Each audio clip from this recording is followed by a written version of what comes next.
कंदाच्या पुऱ्या केल्या या गुढीपाडव्याला. एकूण एक पुरी अशी टम्म फुगली आणि गोड अगदी मस्त व्यवस्थित झाली होती. एकदम खूप जास्त गोड नाही किंवा खूप कमीही गोड नाही. गव्हाचं पीठ प्रमाणात टाकलं ना तर कंदाची पुरीची टेस्टही येते आणि पुरी पण छान लागतात. तर चला बनवूया. त्यासाठी मी इथे तर कंदाच्या पुऱ्या करण्यासाठी पहिल्यांदा कंद आपल्याला बॉईल करून घ्यावं लागणार आहे. तर मी इथे 2 शिट्ट्या घेतल्या होत्या कुकरला आणि छान असे शिजल्या गेले. नंतर त्याचे छिलके काढून घेतले. याला रताळे सुद्धा म्हणतात. तर आता याला छिलके काढून झाल्यानंतर अशा प्रकारे स्मॅश केले म्हणजे पुऱ्या एकदम मस्त अशा होत्यात, गुठळ्या वगैरे होणार नाही. नंतर तुम्ही याला किसून सुद्धा घेऊ शकता. आता सगळा गर काढून झाला. आता मोजायची गरज नाही, अंदाजे तुम्ही टाकू शकता, पण तुम्हाला दाखवण्यासाठी म्हणून मी मोजत आहे. आणि अशा प्रमाणाने टाकलं ना तर पुऱ्या एकदम मस्त होतील. खूप गोडही नाही किंवा खूपच अशा फिक्या पण नाही. आता इथे 2 वाट्या हा गर निघाला मोजून घेतलेला आहे.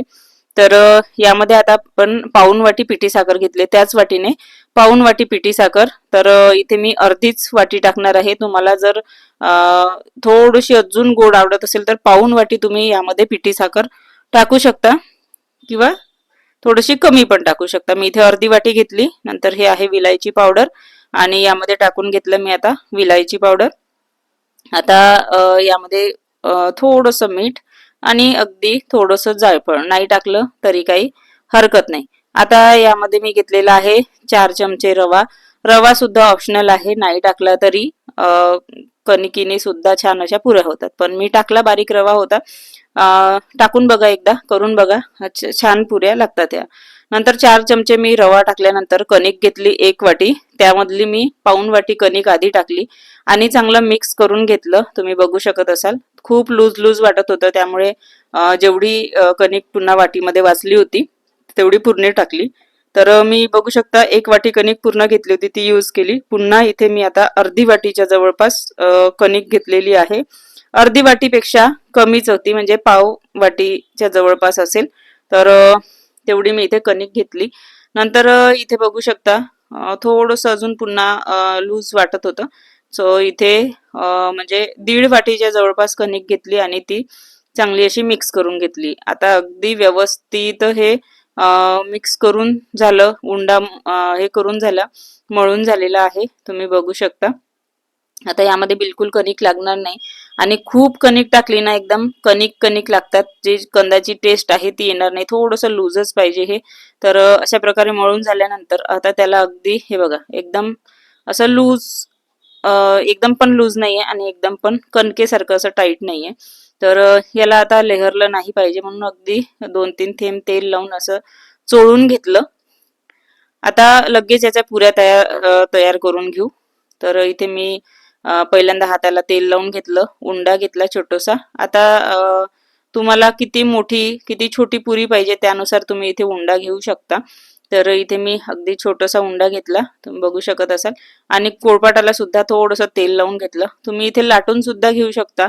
मी अशा प्रकारे हाताने सुद्धा थापून घेते किंवा पुरी मशीनवर सुद्धा तुम्ही हे करू शकता, अगदी अलगद हळूवार हाताने किंवा दिसत असल्याप्रमाणे हाताने सुद्धा थापल्या तरी छान होतात आणि अगदी टम्म फुगतात या पद्धतीने जर तुम्ही केल्या तर. आणि कोळपाटावर सुद्धा तुम्ही लाटण्याने लाटू शकता. अगदी अलगद हळूवार हाताने करून घ्या किंवा तुम्ही असेही थापून करू शकता. तेल चांगलं कडकडीत तापून घेतलं आणि तेल चांगलं पहिल्यांदा तापल्यानंतर गॅसची फ्लेम मीडियम ठेवायची आणि मीडियम फ्लेमवर ह्या पुऱ्या तळून घ्यायच्या. लो फ्लेमवर बिलकुल तळायच्या नाही, ऑइली होतील. आणि तेल थोडंसं गरमच पाहिजे याला. नंतर इथे बघू शकता चांगलं असं तळून घ्यायचं. पहिल्यांदा एक साईड तळून घ्यायची आणि पहिल्यांदा वरती त्यावर तेल असं झाऱ्याने सरकवून घ्यायचं. खालचा साईड छान असा तळल्या गेला की नंतरच मग याला पलटवून घ्यायची. तर बघू शकता तुम्ही छान असा कलर मागून आलेला आहे, त्यामुळे मी इथे आता पलटवून घेतली. आणि खूप घाई नाही करायची, खूप जाळायच्या सुद्धा नाही किंवा खूप अशा पांढऱ्या सुद्धा नाही ठेवल्या, म्हणजे ठेवायच्या नाही.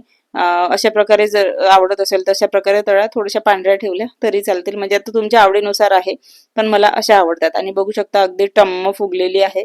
आता दुसरी पुरी सुद्धा करून बघू. अशाच प्रकारे बघू शकता घोळण लावायचं नाही. तेलामध्ये जर म्हणजे कोरडी कणिक जर लावली याला आपण तेलामध्ये जर टाकलं तर ते तेल सगळं लाल लाल काळं काळं होते. अशा प्रकारे बघू शकता अगदी इझिली तयार होतात, बिलकुल काही हे होत नाही. आणि दुसरी पुरी सुद्धा बघा. आता काय करायचं, यावर असं दिसत आहे ना, यावर तेल असं झाऱ्याने तेल टाकायचं किंवा अशी त्याला तेलामध्ये दाबायची अगदी अलगद हळूवार हाताने. आणि ही सुद्धा पुरी टम्म फुगली बघू शकता तुम्ही. तर हे बघा. आणि आता याला खालचा साईड थोडासा लालसर असा किंचित तळल्यासारखा झाला, शिजल्यासारखा, की त्याला पलटवून घ्यायचे, दुसरा साईड सुद्धा पलटवून तळून घ्यायचा. आता याला खूप आलटो पालटो करायची नाही, अशाच प्रकारे शिजवली तरी एक नंबर पुरी होते. आता तेल हलकंसं झारून घेतलं आणि आता काढून घ्यायची.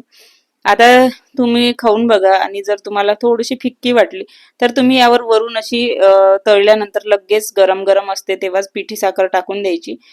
चिपकून जाते आणि हलकीशी अजून पुन्हा गोड वाटते. जर तुम्हाला पुन्हा गोड आवडत असेल तर अशा प्रकारे तुम्ही हे करू शकता.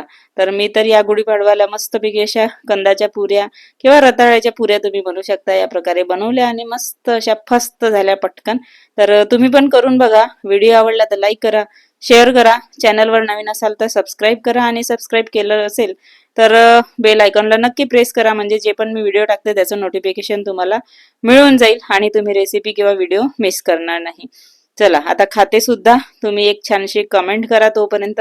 आणि मस्त खा, स्वस्त राहा. तर एक नंबर झाल्या होत्या पुऱ्या खरंच. तर तुम्ही पण अशाच प्रकारे करून बघा. हे जे प्रमाण आहे ते व्यवस्थित आहे. थोडंफार कमी जास्त होऊन जाते, काही विशेष एवढं काही फरक पडत नाही. आणि खूप छान झाल्या होत्या. तर नक्की करून बघा आणि मस्त खा, स्वस्त राहा. पुन्हा भेटूया नेक्स्ट व्हिडिओमध्ये. तोपर्यंत बाय.